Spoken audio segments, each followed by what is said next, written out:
இதை தான் நாங்கள் முன்னாடியே சொன்னோம். சொல்லும்போது யாருன்னா கேட்டாங்களா? நாங்கள் சொன்னது தான் இப்போ நடந்துக்குது அப்படின்ற மாதிரி பேசியிருக்கார் ஒருத்தர். பேசினது யார் என்ன சொல்ல வராரு பார்த்துருவோம் வாங்க. விடுதலை சிறுத்தைகள் கட்சி தலைவரும் எம்பியுமான தொல் திருமாவளவன் அவர்கள். அவர் தான் என்னென்னா, கர்நாடகா சிஎம் தமிழ்நாடு சிஎம் விஜய் அவர்களை தயவு செஞ்சு கர்நாடகா பார்க்க மட்டும் இப்போ வந்துடாதீங்க, நிலைமை ரொம்ப மோசமாகுது அப்படின்னு சொன்னார்ல. அதை சொல்கிறார். இந்த மாதிரி தான் நடக்கும்னு நாங்கள் சொன்னோம், முன்னாடியே சொன்னப்போ யாரும் கேட்கல. ரொம்ப ஆர்வமாக இருந்தார் முதல்வர் விஜய் அவர்கள் போய் கர்நாடகா சிஎம் சந்திக்கிறதுக்கு.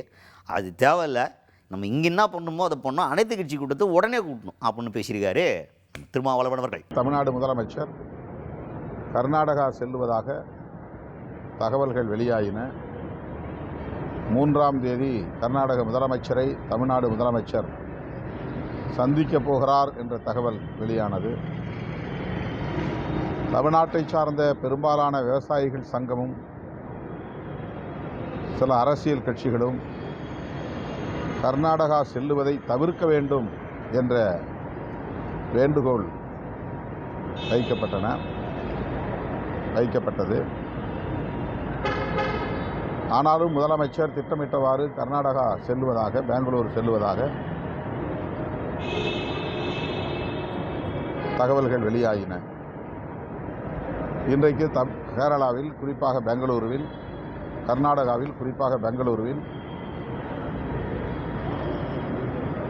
விவசாயிகள், கன்னட அமைப்புகள் போராட்டத்தில் களமிறங்கியுள்ளன. எனவே கர்நாடக முதலமைச்சர், தமிழ்நாடு முதலமைச்சர் பெங்களூரு இப்போதைய சூழலில் வரவேண்டாம் என்று சொல்லியிருக்கிறார். இதுதான் நடக்கும் என்று நாம் யூகித்து சொன்னோம். ஆனாலும் கூட முதலமைச்சர் கர்நாடக முதலமைச்சரை சந்திப்பதில் மிகுந்த ஆர்வத்தோடு இருந்தார். இத்தகைய சூழலில் முதலமைச்சர் அவர்கள் தமிழ்நாட்டில் உள்ள அனைத்து கட்சிகளையும் ஒருங்கிணைத்து அனைத்து கட்சி கூட்டத்தை நடத்த வேண்டும். தமிழ்நாட்டின் நிலை குறித்து இந்திய ஒன்றிய அரசுக்கு எடுத்துரைக்க வேண்டும்.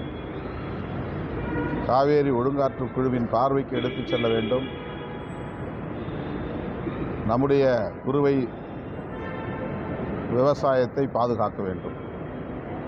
டெல்டா மாவட்டங்களை சார்ந்த விவசாயிகள் இன்றைக்கு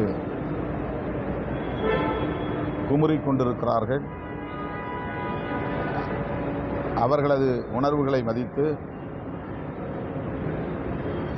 அனைத்து கட்சி கூட்டத்தை உடனடியாக கூட்ட வேண்டும் என்று மாண்புமிகு தமிழ்நாடு முதலமைச்சர் அவர்களுக்கு விடுதலை சிறுத்தைகள் கட்சி வேண்டுகோள் விடுக்கிறது.